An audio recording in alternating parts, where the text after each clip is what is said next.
इंदिरा गांधी की सरकार के समय साल 1968 में भगवान कृष्ण की जन्म स्थली कटरा केशव देव मंदिर की 13.37 एकड़ जमीन में से 2.7 एकड़ जमीन का मालिकाना हक शाही ईदगाह के पास चला गया।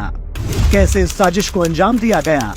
दरअसल साल 1968 से पहले 13.37 एकड़ की पूरी जमीन का मालिकाना हक श्री कृष्ण जन्मभूमि नाम के ट्रस्ट के पास था, लेकिन साल 1964 में साजिश के तहत श्री कृष्ण जन्मस्थान सेवा संघ नाम का एक फर्जी ट्रस्ट बनाया गया।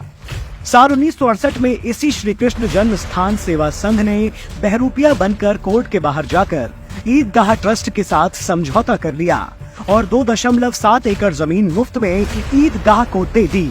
सोचिए जरा, जो शाही ईदगाह ट्रस्ट 1815 से एक भी केस जमीन के खिलाफ नहीं जीता है, हर बार मुंह की खाता है, उसे ये जमीन मुफ्त में क्यों दी? तो यहाँ तो बात निकल कर आती है जो बहुत अहम है। 1. कोर्ट के साथ जालसाजी। 2. कांग्रेस का सनातन विरोधी चेहरा। कोर्ट के साथ जालसाजी कैसे किया? दरअसल साल 1968 में जो समझौता किया गया, जिसके बारे में ओवैसी जैसे नेता बार बार बोलते रहते हैं, वो एग्रीमेंट ही फर्जी है। उसका केस चल रहा है अभी कोर्ट में। दरअसल हुआ ये कि समझौते में ये लिखा गया कि Shri Krishna Janmasthan Seva Sangh, also known as Shri Krishna Janmabhoomi trust, जबकि ये दोनों संस्थाएं अलग अलग हैं। जब ये संस्था ही अलग है, उसके पास जमीन का मालिकाना हक ही नहीं है। ये जमीन तो श्री कृष्ण जन्मभूमि ट्रस्ट की है, तो सेवा संघ ने कैसे समझौता कर लिया? इस पूरे फर्जी समझौते को लेकर भी कोर्ट में केस चल रहा है कि ये समझौता फर्जी है, इसे निरस्त किया जाना चाहिए। कांग्रेस का सनातन विरोधी चेहरा। जिस श्री कृष्ण जन्मस्थान सेवा संघ ने इस पूरे जालसाजी को अंजाम दिया, उसके पदाधिकारी थे कांग्रेस के नेता, एमपी के पूर्व सीएम डीपी मिश्रा और बिहार के पूर्व गवर्नर एमए अयंगर। क्योंकि जानकारों का कहना है कि ये लोग श्री कृष्ण जन्म स्थान सेवा संघ के पदाधिकारी थे।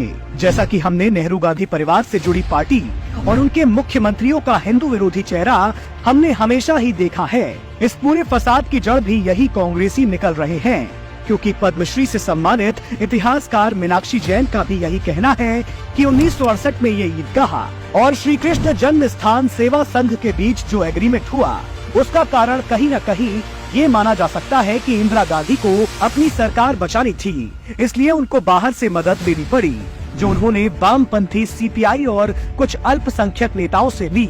शायद उसी सहयोग के बदले इस पूरे षड्यंत्र को अंजाम दिया गया।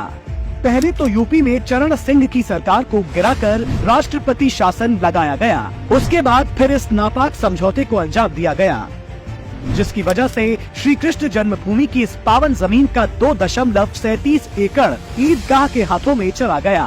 सोचिए, ये वो जमीन है जिस पर हिंदुओं के आराध्य भगवान श्री कृष्ण का जन्म हुआ है। ये 80 करोड़ से ज्यादा हिंदुओं के लिए कितना अहम है, ये आप समझ सकते हैं। असल में आज सनातन धर्म को खुलेआम खत्म करने की बात इंडी वालों को इसलिए करनी पड़ रही है क्योंकि इनके हाथों में सत्ता नहीं है। नहीं तो सत्ता में रहते इन्होंने ऐसा कोई काम नहीं किया है जो इन्होंने सनातन धर्म को मिटाने के लिए ना किया हो। जन्म स्थान की जमीन दे देने से लेकर राम को काल्पनिक बताने तक, पूजा स्थल कानून बनाने से लेकर धर्म की पढ़ाई से वंचित रखने तक, हर उस काम को अंजाम दिया जिससे सनातन को मिटाया जा सकता था। लेकिन वो सनातन सत्य है जो ना मिट पाया था, ना मिट पाया है और ना मिट पाएगा।